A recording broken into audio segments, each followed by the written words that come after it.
Le Seigneur soit avec vous. Lecture de l'Évangile de Jésus-Christ selon saint Luc. En ce temps-là, à l'adresse de certains qui étaient convaincus d'être justes et qui méprisaient les autres, Jésus dit la parabole que voici. 2 hommes montèrent au temple pour prier. L'un était pharisien et l'autre publicain, c'est-à-dire un collecteur d'impôts. Le pharisien se tenait debout et priait en lui-même. « Mon Dieu, je te rends grâce parce que je ne suis pas comme les autres hommes. Ils sont voleurs, injustes, adultères. Ou encore comme ce publicain. Je jeûne 2 fois par semaine et je verse le 10e de tout ce que je gagne. » Le publicain, lui, se tenait à distance et n'osait même pas lever les yeux vers le ciel. Mais il se frappait la poitrine en disant « Mon Dieu, montre-toi favorable au pécheur que je suis. » Je vous le déclare, quand ce dernier descendit dans sa maison, c'est lui qui était devenu un homme juste, plutôt que l'autre. Qui s'élève sera abaissé, qui s'abaisse sera élevé. Acclamons la parole de Dieu.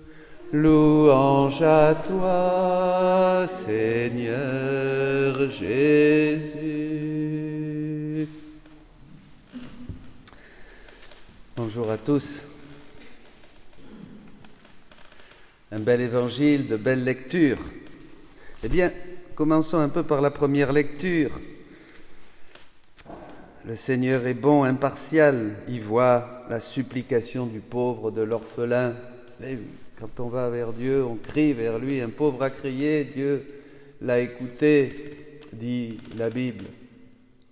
Et on a besoin de demander.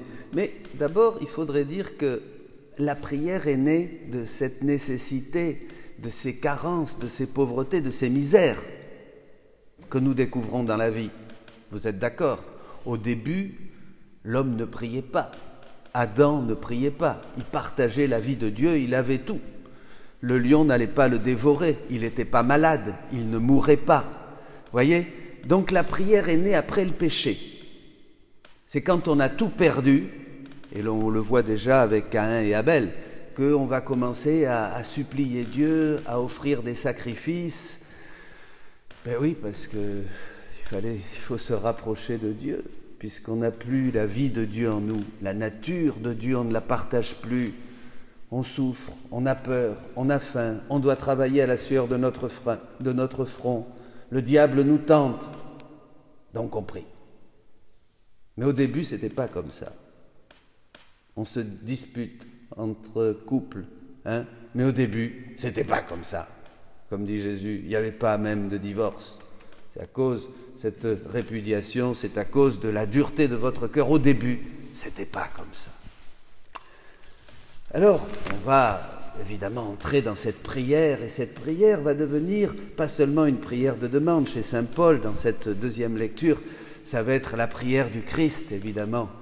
On va devenir, comme nous le chantions, ces ouvriers de l'Évangile, vous voyez, et ne plus chercher Dieu seulement, comme dit l'apôtre Paul, pour un intérêt personnel. Sinon, vraiment, nous sommes dans l'erreur, dit-il. Si vous cherchez le Christ seulement pour des choses de cette vie, vous êtes dans l'erreur. On ne va pas seulement demander pour que Dieu résolve nos petits problèmes, nos soucis, notre maladie, etc., etc. Vous me suivez? On va entrer dans une prière qui est la prière du Christ, qui veut vraiment œuvrer et faire les œuvres du Père. Et c'est ce que fait Paul. Ça devrait être un petit peu notre horizon. Voyez? Et alors là, la prière devient croix. L'apôtre va être persécuté. Des gens vont chercher à le nuire, à lui faire du mal. Il sera arraché malgré tout de la gueule du lion. Ils vont l'abandonner. Cette prière va nous permettre que cette grâce, comme disait un cardinal, qui est Christo-transformante, qui nous transforme en Jésus, cette prière va devenir notre vie et notre vie va devenir prière. Ça, c'est ce que nous devons être. Nous n'avons que cette vie pour arriver à prier comme Jésus.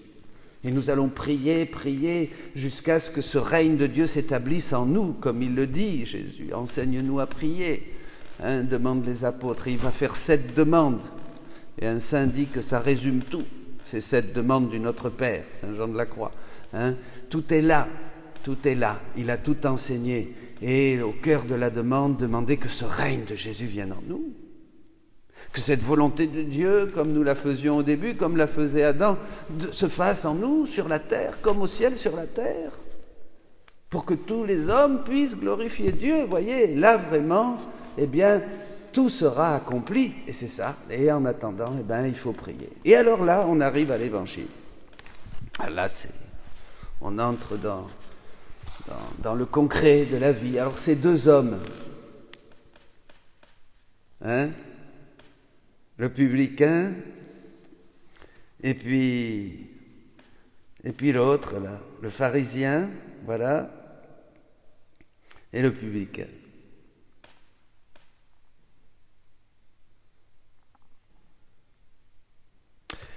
Aïe, aïe, aïe. Alors on jette toujours la première pierre rapidement là sur le pharisien. Alors qu'il va celui-là. Vraiment, ce pharisien, là, il monte au temple, il se prend pour qui, et puis il juge l'autre. Moi, je l'aime bien. Parfois, je me retrouve plus dans le pharisien que dans l'autre. Déjà, je vais vous dire, il en faut quand même, parce que d'abord, il monte au temple. Et regardez, vous en voyez beaucoup des gens dans les églises qui viennent prier, il n'y en a même plus. En semaine, il n'y a pas une personne ou 2, une ou 2 peut-être dans la journée, dans les meilleurs des jours. Donc les gens ne vont pas prier au temple. Déjà, il va au temple prier. Ça c'est bien. Et puis il se tient debout. Donc une prière quand même, il ne va pas s'affaler sur les bancs. Il se tient debout, il prie. Il prie, oui, sa prière est centrée sur lui. Mais quand même, il rend grâce à Dieu de ne pas être comme les autres. C'est déjà pas mal de ne pas être comme les autres. Regardez les autres autour de vous, ils font n'importe quoi. Il vaut mieux, moi je rends grâce à Dieu de ne pas être comme tout le monde, d'essayer d'être un peu mieux. Vous voyez ? Ça c'est important. Il n'est pas voleur, il n'est pas injuste, il n'est pas adultère. Déjà là, il y a 3 catégories, les voleurs, les injustes et les adultères.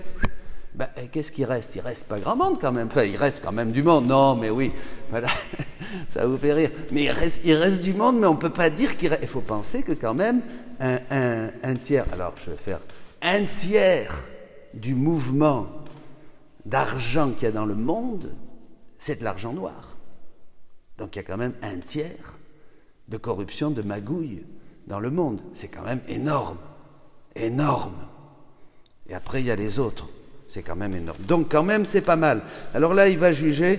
Moi je pense, ce pharisien, vous voyez, ça me fait penser aux 3e demeures de Sainte Thérèse d'Avila. Chez Sainte Thérèse, il y a un livre des demeures. Il y a 7 demeures.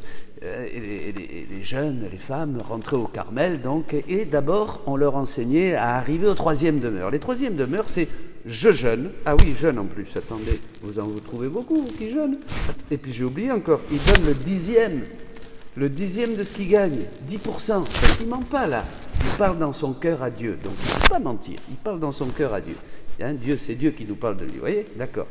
Et je ne sais pas, mais si tous les gens donnaient 10% à la messe de ce qu'ils gagnent, alors là, on refait l'église. Là, vous imaginez ? Non, mais ça serait génial, donner 10%. Vous voyez, on n'en est pas là encore. On donne une petite pièce jaune, 1 euro, 2, un petit peu plus. Voilà. Mais enfin, non, je ne fais pas de la pub pour la quête. Bon, mais quand même, non mais il faut être concret, vous voyez, il faut être concret. Moi j'aime bien cet évangile. Et alors, je pensais donc aux 3e demeure, Thérèse dit que ce sont des âmes, elles sont au couvent, impeccables. Elles font leurs prières, rien à dire, elles font ce qu'on leur demande, rien à dire, elles sont très obéissantes, rien à dire, elles jeûnent, elles font leurs sacrifices, rien à dire. C'est pas la contemplation encore, elle dit. C'est les 3e demeure. Mais elle juge. Elle se croit supérieure aux autres. Vous voyez ? Donc on retrouve tous ça. C'est partout ça. Mais déjà c'est pas mal.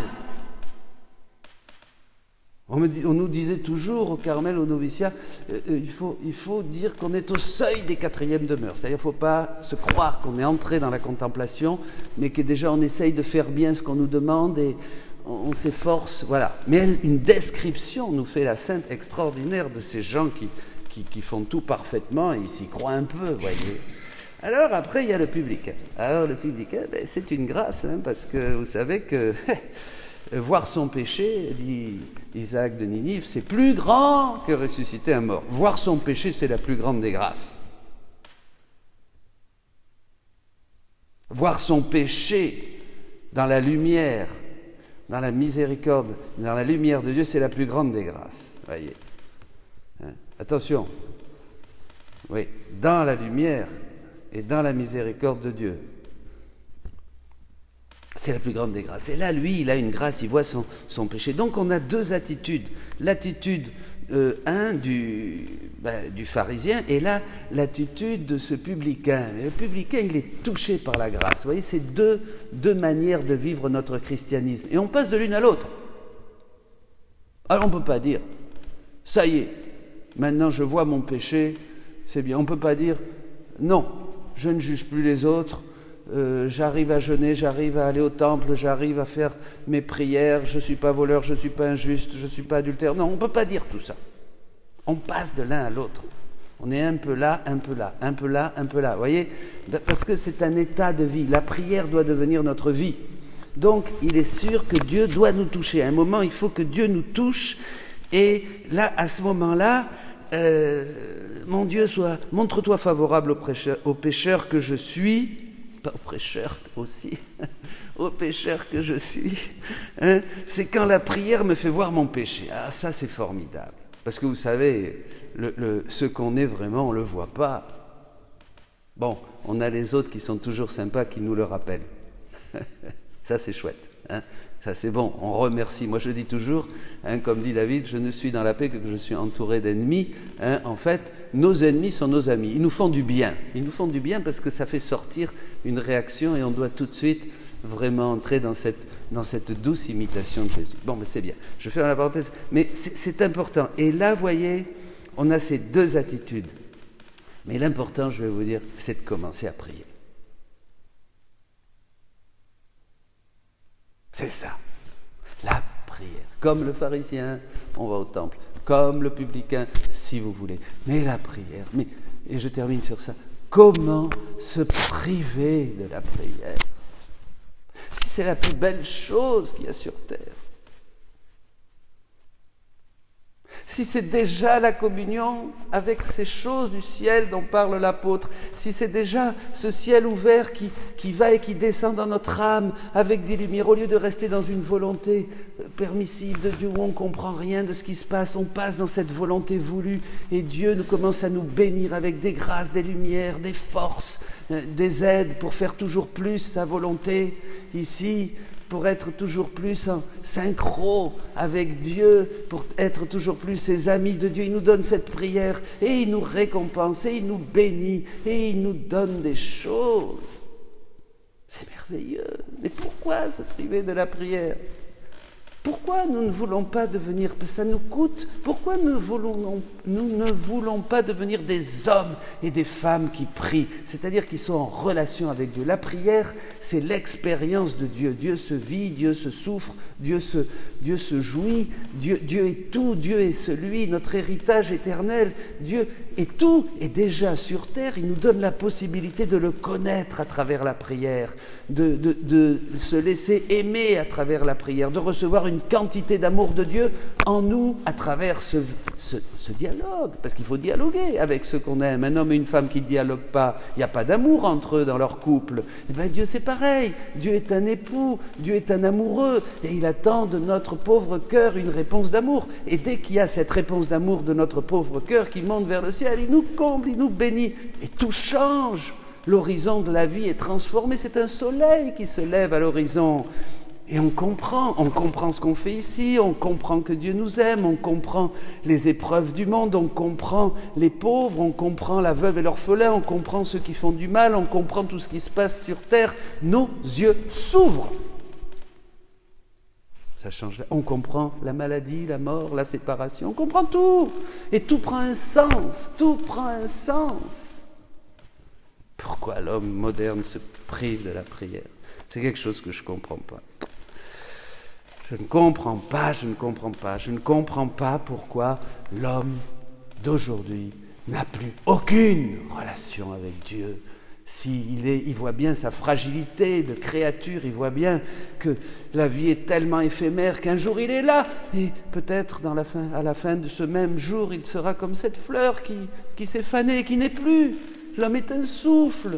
Alors pourquoi mettre notre confiance dans ce que nous avons si nous n'avons rien d'autre que notre péché, que notre misère? Pourquoi pas dire au Seigneur, explique-moi la vie, et commencer à dialoguer avec lui? Pourquoi pas dire à Dieu, fais-moi comprendre qu'est-ce que je fiche ici sur terre, fais-moi comprendre pourquoi il y a des gens qui souffrent, pourquoi il y a tout ça, fais-moi comprendre, donne-moi ton Esprit Saint. Et là, quand on prie, l'Esprit Saint vient à notre aide, bien sûr, et il nous fait comprendre des choses, il nous conduit peu à peu vers cette plénitude de la vérité, il nous explique Jésus, et en Jésus, qui est le chemin, la vérité et la vie, on voit tout. Et oui, dans ta lumière, nous verrons la lumière. Priez, mes amis, la prière est la respiration de l'âme, la prière, c'est la vie de Dieu.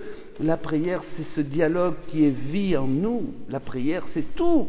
Quand il y a de la prière, il y a tout. Quand il n'y a pas de prière, il n'y a rien.